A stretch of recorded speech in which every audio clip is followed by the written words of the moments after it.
हमारे अध्ययन का विषय है समास, जिसके अंतर्गत एक महत्वपूर्ण प्रकार अव्ययी भाव समास का अध्ययन करने जा रहे हैं। हमने वैसे तो बहुत सारी वीडियोस बना के रखा है, उसमें हर प्रकारों का अध्ययन किया है, हमने बताया है, तो आप उसे देख सकते हैं। पर हम विशेष रूप से यहाँ पे अव्ययी भाव समास का अध्ययन करने जा रहे हैं। तो चलो देखते हैं कि अव्ययी भाव समास किसे कहते हैं और उसे हम कैसे पहचानें। तो अव्ययी भाव समास जिस समास से बना हुआ समस्त पद अव्यय का काम करे। अव्यय मतलब अपरिवर्तनशील, जिसे हम परिवर्तित नहीं कर सकते हैं, तो उसे हम अव्ययी भाव समास कहते हैं। अब ये चीज़ें तो आपको समझ में नहीं आएगी, तो थोड़ा सा हम आगे एग्जाम्पल के तौर पे देख लेते हैं। अव्ययी भाव समास की पहचान उपसर्गों से बने अव्यय शब्द, समान शब्दों वाले जोड़ों वाले, ठीक है, समान शब्दों के जोड़ों के बीच में और ओ है यहाँ पे, आए जो लिखा है वो ओ हो गया। हाँ, ओ बढ़ाकर बने शब्दों से होती है, तो उसे हम क्या कहते हैं, अव्ययी भाव समास। अब एग्जाम्पल के तौर पे हम समझने की कोशिश करते हैं, आपको समझ में नहीं आया होगा। जैसे यहाँ पे अमरन, आ और मरन, आ मरन यानी दो शब्दों को मिलाकर बना हुआ है। तो पहला आ जो शब्द है उसका कोई परिवर्तन यानी उसका कोई अर्थ ही नहीं होता, ठीक है। पर जब हम आ मरन मिला के बनाते हैं तो जो एक शब्द निर्मित होता है तो वो अव्ययी भाव समास है, ठीक है। घड़ी घड़ी, घड़ी घड़ी का भी कोई अर्थ नहीं होता है, पर उसका अलग अर्थ निर्मित होता है। हाथों हाथ, है ना। तो ये ऐसे शब्द यदि आए तो उसे हम अव्ययी भाव समास कहते हैं। इसमें पहला जो पद रहता है, जैसे मैंने बताया ना, जो पहला आ शब्द आया है या यथा कथा, अभी आगे हम देखेंगे, तो पहला पद क्या होता है, अपरिवर्तनशील, इसमें परिवर्तन नहीं होता है। तो देखिए ये यहाँ पे क्या बताया एग्जाम्पल के तौर पे, यथा विधि। यथा विधि का मतलब क्या होता है, विधि के अनुसार। पर यहाँ पे यथा शब्द जो आया है, पहला शब्द है ना, पहला पद है, तो ये अपरिवर्तन होता है और उसके साथ विधि लगाया तो क्या हो गया, यथा विधि का मतलब क्या होगा, विधि के अनुसार। यहाँ पे दो पद है, ध्यान रखें। पहले पद का जो अर्थ हो रहा है वो अपरिवर्तनशील हो रहा है, उसमें हम किसी भी तरह का कोई परिवर्तन नहीं कर सकते। पर जब हमने दूसरा शब्द उसमें ऐड किया तो यथा विधि बना और उसका एक नया शब्द निर्मित हुआ, विधि के अनुसार, ठीक है ना। उसका अर्थ मतलब क्या होगा, विधि के अनुसार। गली गली, गली गली का मतलब क्या होता है, हर गली। रातों रात यानी रात ही रात, है ना, आदि। तो ये इस समास में जो पहला पद क्या होता है, प्रधान होता है, उसमें कोई परिवर्तन नहीं होता। पर जब दूसरा शब्द जुड़ता है तो उसमें अलग ही परिवर्तन हो जाता है, तो इसे हम अव्ययी भाव समास कहते हैं।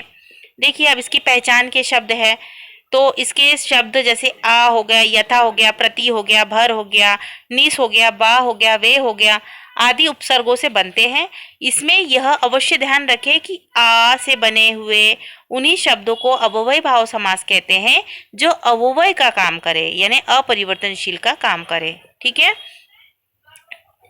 एक जैसे शब्दों के जोड़े वाले शब्द जैसे हो गया पल पल, घड़ी घड़ी, तो इसे भी क्या कहते हैं, अव्ययी भाव समास कहते हैं, ठीक है। इन शब्दों के बीच में जैसे ओ शब्द जोड़कर आए, जैसे बातों बात, हाँ, बीचों बीच, तो उसको भी हम अव्ययी भाव समास कहते हैं। जैसे उपमेय और उपमान वाले भी एग्जाम्पल के तौर पे देख लेते हैं। तो उपसर्गों से बने शब्द जैसे आजीवन, इसका मतलब क्या होता है, जीवन भर। तो यहाँ आ प्लस जीवन यानी आजीवन, ठीक है। आजीवन मतलब जीवन भर। यथा शक्ति, यथा प्लस शक्ति यानी शक्ति के अनुसार,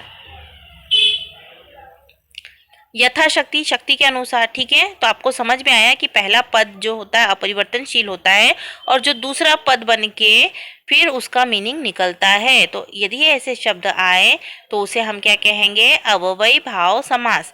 जैसे आजीवन, यथाशक्ति, ठीक है, और उसके बाद बातों बात, बीचों बीच, पल पल, घड़ी घड़ी, ठीक है। ऐसे शब्द आए तो हम इसको अव्ययी भाव समास कहते हैं, ठीक है। अब देखो एक बात और बता देते हैं, क्योंकि अभी हम समझा रहे हैं तो इसमें बहुत सारी महत्वपूर्ण बातें हैं, तो उसको हम समझने की कोशिश करते हैं।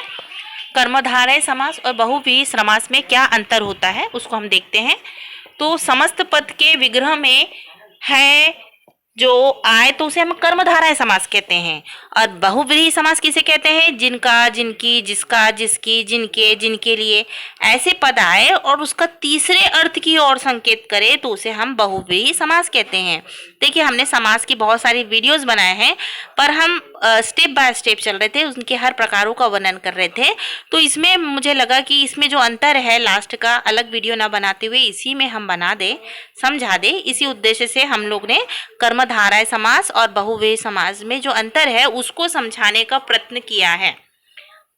देखिए ये श्वेतांबर है ना, श्वेत है जो अंबर, तो मैंने पहले बताया कि कर्मधारय समास है। पर श्वेत है अंबर जिनके, तो एक अलग अर्थ निकल रहा है जैन मुनि, तो वो कौन सा हो गया, बहुव्रीहि समास। ठीक है, हम अव्यय भाव की बात कर रहे थे, पर यहाँ पर अव्यय भाव समाप्त होने के बाद ये कर्मधारय और बहुव्रीहि समास में क्या अंतर है उसको भी हम समझा रहे हैं। ठीक है, इसके बहुत सारे हमने वीडियोस बनाए हैं, आप देख लीजिएगा। ठीक है, और ये देखो कमल नयन। ठीक है, कमल नयन मतलब कमल के नयन के समान, ठीक है ना, कमल के समान नयन जिसके, तो उसे कर्मधारय समास कहते हैं। पर कमल के समान नयन है जिनके, किसके, विष्णु जी, तो उसे हम बहुव्रीहि समास कहते हैं। ठीक है, अब समास विग्रह किसे कहते हैं। ठीक, समास विग्रह किसे कहते हैं, तो विग्रह मतलब अलग अलग करना। ठीक है, समास को विस्तार पूर्वक प्रस्तुत करने की प्रक्रिया को क्या विग्रह कहलाती है। जैसे ग्रह कार्य, तो ग्रह का कार्य। ठीक है, नील कमल, नीला है जो कमल। ठीक, अब इसका महत्व भी बता देते हैं कि जो जितने भी समास है, ठीक है, जितने भी समास है वो भाषा को क्या बनाते हैं, संक्षिप्त बनाते हैं, प्रभावशाली और सुंदर बनाते हैं।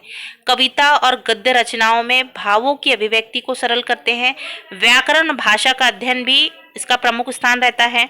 ठीक है, अब ध्यान रखने वाली बातें जो है हम बता देते हैं। हम अव्यय भाव की बात कर रहे थे, पर ये जो पूरे समास में जो चीज लागू होती है, जो जो मेन पॉइंट है, महत्वपूर्ण है, उसको भी हमने यहाँ पे बताया है कि द्वंद्व समास में जोड़ा बनता है। ठीक है, और विग्रह में और या आदि आते हैं, यानी दो शब्दों का जो समान महत्व रखते हैं, जैसे माता पिता। ठीक है ना, तो ये दोनों समास अपना अलग अलग महत्व रखते हैं और इनका विग्रह यानी हम उसको अलग करते हैं तो और या आदि आते हैं। ठीक है, तत्पुरुष समास में विग्रह में कारक चिन्ह आते हैं। मैंने बताया कारक चिन्ह किसे कहते हैं, कर्ता ने कर्म को कारण से, तो पाठशाला यानी पाठ के लिए शाला, है ना, तो ये विग्रह करने के लिए हमको कारक चिन्हों का इस्तेमाल करते हैं, तो उसे हम तत्पुरुष समास कहते हैं। अब द्विगु समास किसे कहते हैं, जिसमें संख्या आती है और उसका विग्रह हम समूह या समाहार में करते हैं। जैसे चौराहा, चार राहों का समूह। ठीक है, हाँ, चार राहों का समाहार। ठीक, अव्यय भाव समास के से क्या होता है, अव्यय पद बनते हैं। जैसे यथाक्रम, क्रम के अनुसार, पल पल, हर पल, बातों बात, बात ही बात। ठीक है, तो ये सारे जो समास है आपको समझ में आएगा, मुझे ऐसा लगता है। मैंने यहाँ पे पूरे 6 समास के जितने भी प्रकार है उसको बताया है और उसमें क्या मेन पॉइंट है उसको बताने का प्रयत्न किया है। कर्मधारय समास के विग्रह में जो रूपी आते हैं, जैसे नील गाय, है ना, नीली है जो गाय, तो है जो आया ना, तो कर्मधाराएं पहचान जाना आप। विद्या रत्न यानी विद्या रूपी रत्न। कमल नयन मतलब कमल के समान नयन। तो इस तरह के जो है ना आते हैं तो उसको हम कर्मधारय समास कहते हैं। बहुव्रीहि समास किसे कहते हैं कि इसमें तीसरा पद प्रधान होता है, यह तो मतलब 2 शब्द रहते हैं और उसका तीसरा ही अर्थ निकलता है, तो उसे हम बहुव्रीहि समास कहते हैं। जैसे पीताम्बर, है ना, जैसे पीताम्बर पीले है अंबर, किसके, श्री कृष्ण के, यानी पीले वस्त्र किसके हैं, तीसरा अर्थ निकल रहा है कृष्ण जी। सुमुखी यानी सुंदर मुख वाला कोई विशेष स्त्री होगी, यानी तीसरा अर्थ निकल रहा है ना, तो इसे ही बहुव्रीहि समास कहते हैं। यानी समास के 6 प्रकार होते हैं और उसमें कौन कौन से महत्वपूर्ण पॉइंट है जिसके आधार पे हम उसे पहचान सकते हैं और पहचान के बिल्कुल हम बता सकते हैं कि ये किस प्रकार का समास है। तो आशा करते हैं कि आप सभी को समझ में आया होगा। नहीं समझ में आया हो तो एक बार और वीडियो देख लीजिए और इसके बाद में उसके हर छोटे छोटे जितने भी प्रकार है उसको भी मैंने अलग अलग वीडियोज़ में बनाया है, आप उसे भी देख लें। आशा करते हैं कि आप सभी को समझ में आया होगा। धन्यवाद।